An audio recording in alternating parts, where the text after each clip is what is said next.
just starting out yoga and you want to learn some of the really basic foundational poses, this video is for you. Hi, my name's Gemma. Today I'll be taking you through 10 yoga poses that you're likely to find if you go to a yoga class.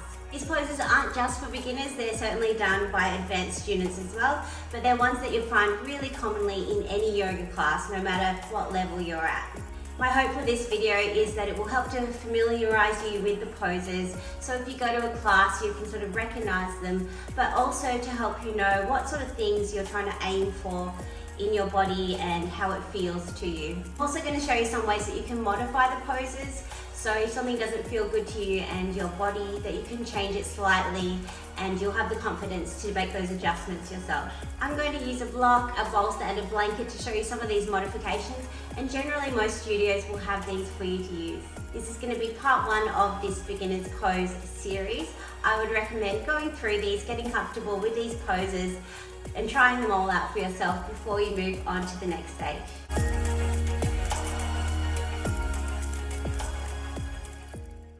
Okay, so I thought we'd start with the warrior series because this is something that a lot of people might have heard of. We might be familiar with looking at these poses. We have warrior 1, 2 and 3, or in Sanskrit Virabhadrasana 1, 2 and 3.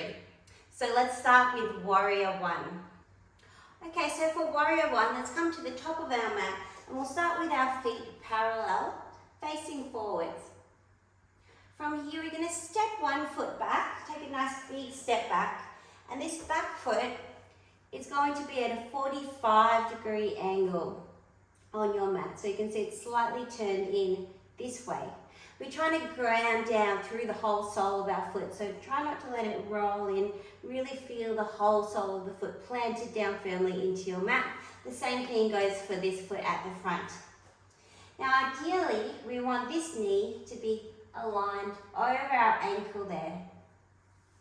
And our hips, they will be slightly rotated, but we're aiming to try and bring them back towards our front.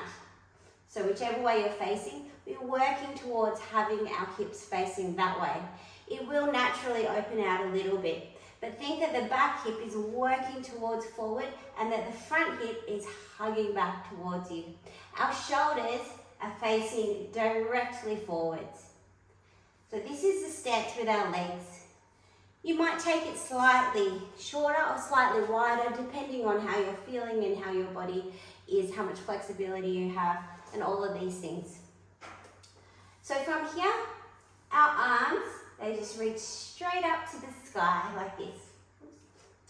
And we're going to drop our shoulders down. As you take your arms up, you might notice that your ribs start to splay open a little bit. We don't want this to happen. We're trying to have this nice alignment of our spine the whole time. So think of closing your ribs gently together as if you've got a corset on, and it's just gently bringing the ribs together at the front. So you'll feel engagement in your core. So as you bring your arms up, ribs draw together. The other things we're thinking is drawing that back hip forward, front hip hugging back, feet grounding down into the mat, shoulders are relaxed, and then we're looking straight ahead. A couple of other variations here. Some people might have you take your palms and press them together. And if it's okay for your neck, it's also a nice variation to take your gaze up towards your hands like that. So this is warrior 1. Okay, let's learn warrior 2 now. We'll start the same. So we'll come to the top of our mat, toes face forwards. Once again, a big step back, but this time the back foot is going to turn at a 90-degree angle. So now my foot is in line with the short edge of my mat. My front foot is still facing forwards in line with the long edge of my mat. For warrior 2, our hips are open now. So different to warrior 1 where we were working towards front, warrior 2, our hips are open. Our shoulders are also open, so they're facing now away from our front leg. They're facing towards the long side of our mat, and our arms are out at shoulder height, reaching forwards and reaching back. Our gaze, or as we say drishti, our gaze point, is going to be over that front arm, right over that middle fingertip. Nice strong warrior pose. This is a really beautiful strong pose. So again here, the aim is to have this knee aligned over the ankle. And again, not rolling on this back foot, grounding down through all four corners of that back foot. From here, arms reach out. And again, you're right in the middle here. A common misalignment is that people will be forwards or back, mostly forwards is what I see. You're right in the middle here. So your hips and your shoulders are aligned over each other.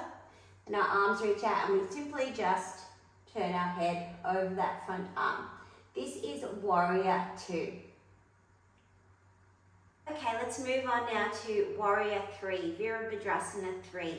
This is the most challenging of the 3 warrior poses in my opinion. It's a standing balance. So I'm going to show you a nice gentle way to get into it using a block. So come to the top of your mat and grab a block or 2 blocks if you have them. The feet are parallel to start with, and place the block in front of you, in front of your shoulders, so right underneath your shoulders. From here, let's find a nice flat back.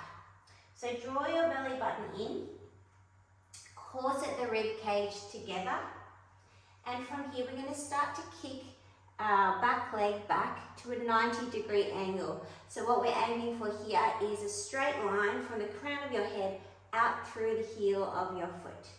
So you find a nice flat back here, and then start to kick your heel back with a flexed foot, kicking it back behind you. And we're trying to aim for that nice straight line from crown of head to heel. Now, there's quite a lot of things that can go wrong here. The 3 main things I'd like you to focus on. Firstly, the hips and shoulders are facing right towards the ground. So don't let anything start to open up. That's a different pose. The second thing is that there should always be in all of your standing balances, and in fact through all of your yoga, a micro bend in that bottom leg. So we don't want to lock it out because that disrupts the flow of energy, the prana, but also we want to protect your joints. So by keeping just a micro bend, it's barely visible to the eye in that leg at all times, it gives you more stability, protects your joints, it allows the energy to flow through the body how we want it to. And the third thing to remember is it's not a back bend, this one. So corseting the rib cage, that feeling of drawing the ribs together at the front, like I'll talk about in a lot of the poses. So we keep this nice strong core here. Okay, so let's have it go from here. We'll start parallel, our block out in front of our shoulders. We're just looking directly down at the mat. And then start to kick your heel behind you. Trying not to let this happen. Remember, our hips and our shoulders stay facing directly down. I have a micro bend in my bottom leg, and I'm drawing my rib cage together at the front of my body. So this is a really good place to start for your warrior 3. As we progress, we can release the block, and you might like to take your hands at heart center. This would be a good progression. So from here, standing, tilting forwards from the hips, kicking that heel back behind you, hips face the ground, hands at heart center. From here, more challenging again, would be to reach your arms out alongside your ears with the pinkies facing down. So spin your pinkies down towards the mat. And what this does, if we spin the pinkies forward, it brings your shoulders down into your back nicely there. So this is your warrior 3 pose. Okay, let's move on now to another couple of poses that you've probably heard. Everyone knows, or at least has heard of, a downward dog. In Sanskrit, this is Ardha Mukha Svanasana. Ardha meaning downward facing dog, downward. The next one we're going to do is Urdhva, upward facing dog. Let's start with our downward facing dog. So, our arms, let's start with our arm position. Don't have them too close in. We're going to pinch the shoulders slightly wider than your shoulders. Your hands are spread out. Your toes are spread out. Place your hands down and step back. So we're making a triangle shape with our body like this. This is our downward facing dog. A lot of people will have their shoulders up by their ears. See if you can let your shoulders drop down, and you do this by hugging your elbows in and down together. It's the feeling as though you're trying to open two jars with your hands. So into your mat, imagine you're opening two jars outwards, and see how that takes my shoulders away from my ears. So this is the movement you're doing in your downward facing dog. We try to aim to reach the heels towards the mat, but if it means that the back's going to round, then you must bend your legs. It's always preferable to bend your legs rather than to round the spine. So we're aiming for a nice long spine. We're reaching the heels towards the mat, and if you need to bend your legs, it's no problem. But what we don't want is a rounded spine here. So remember, two jars, opening them, pressing away from the mat, reaching the heels down, long spine, and if you need to, take a bend into the knees. That's absolutely fine.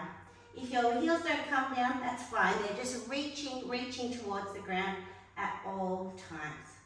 Another thing is, if you're hyperflexible, you might find that you also arch here, and this is another place that we need to corset the rib cage. That's something I need to remind myself.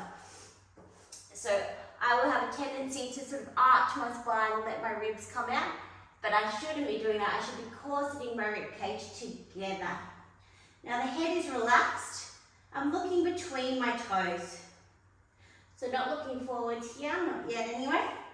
We're keeping the gaze between our toes, and the feeling is reaching the hips up towards the ceiling and tilting the pelvis up towards the ceiling, up this way. So not rounding this way, tilting the pelvis up and back. It's quite a strong stretch through the backs of the legs and the shoulders. Okay, so this is downward facing dog. Okay, before we learn our upward facing dog, we're going to learn a different back bend. It's a very similar pose. It's called a Cobra Pose or Bhujangasana. This is actually a really good way to warm up for your upward facing dog. It's also a back bend. And although these poses look similar, there's a few key differences.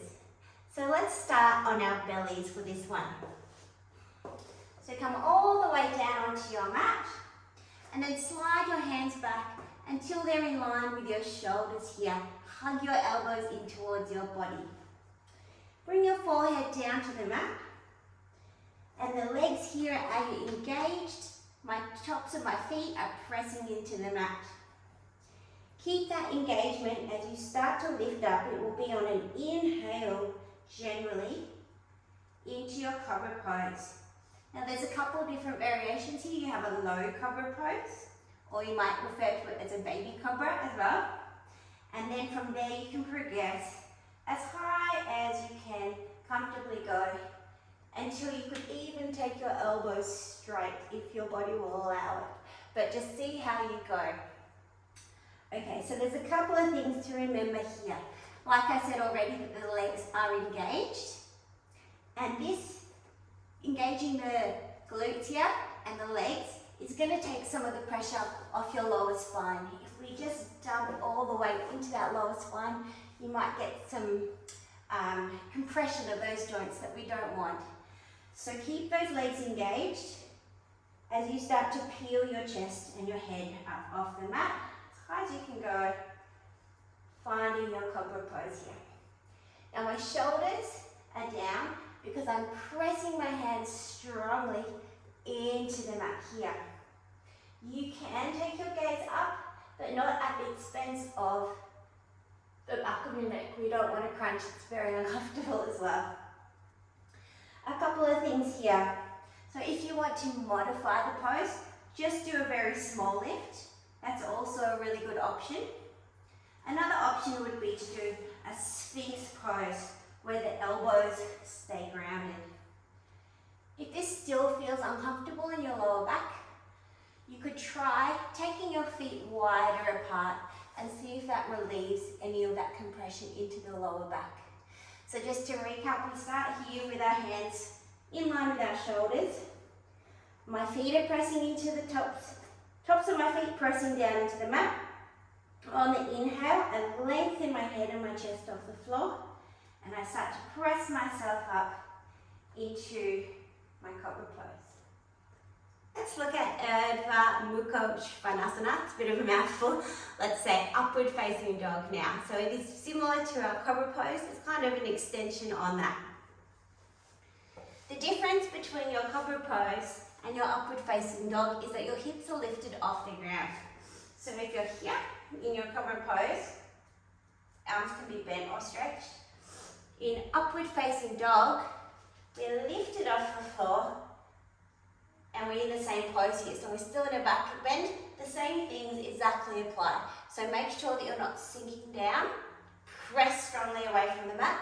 My back legs and feet are pressing into the mat really strongly.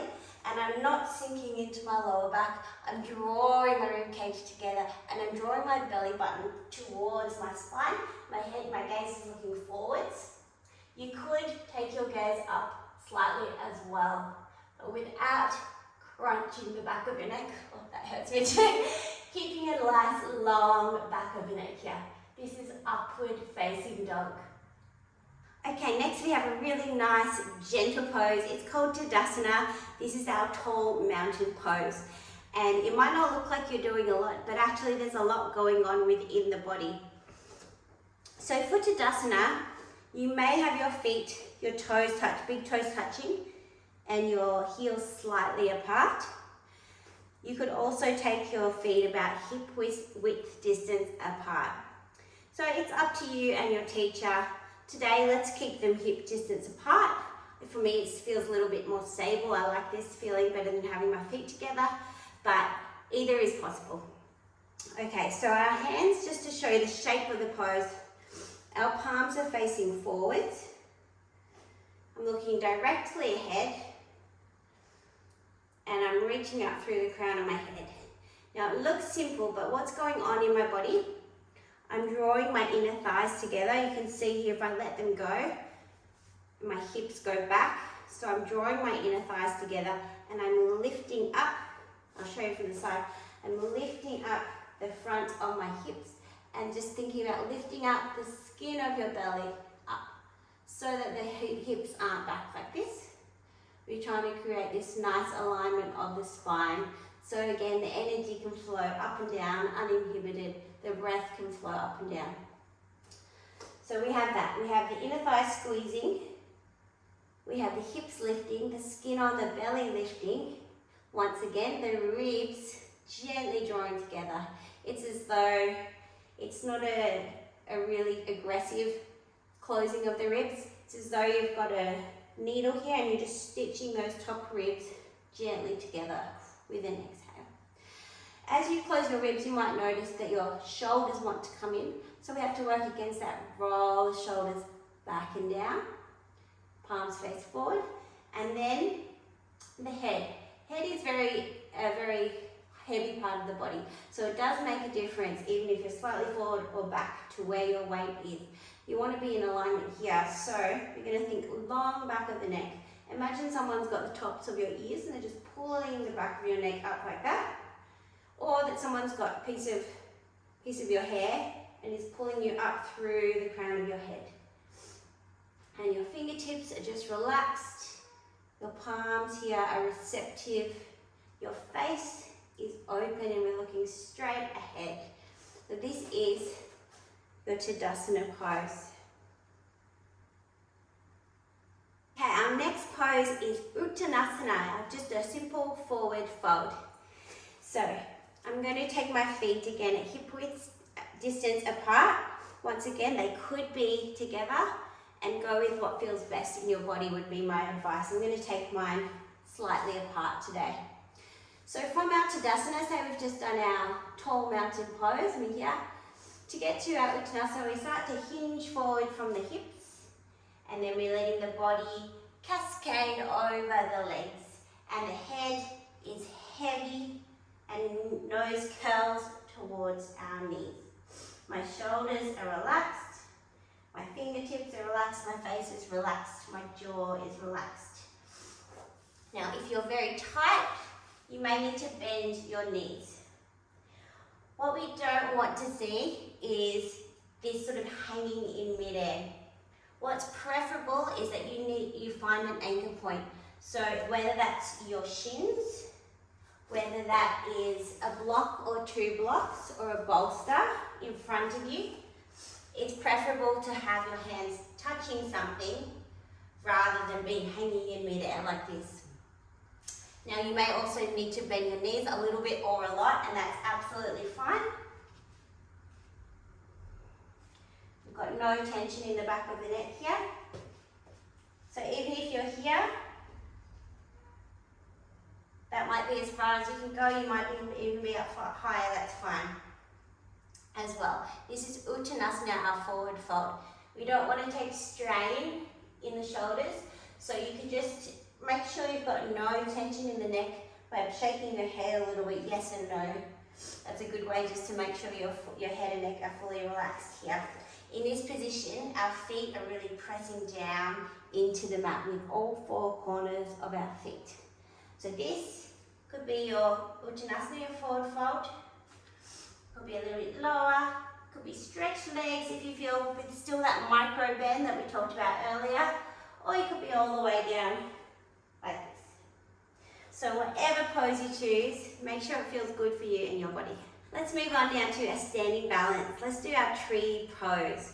So I'll show you a few different variations for this one.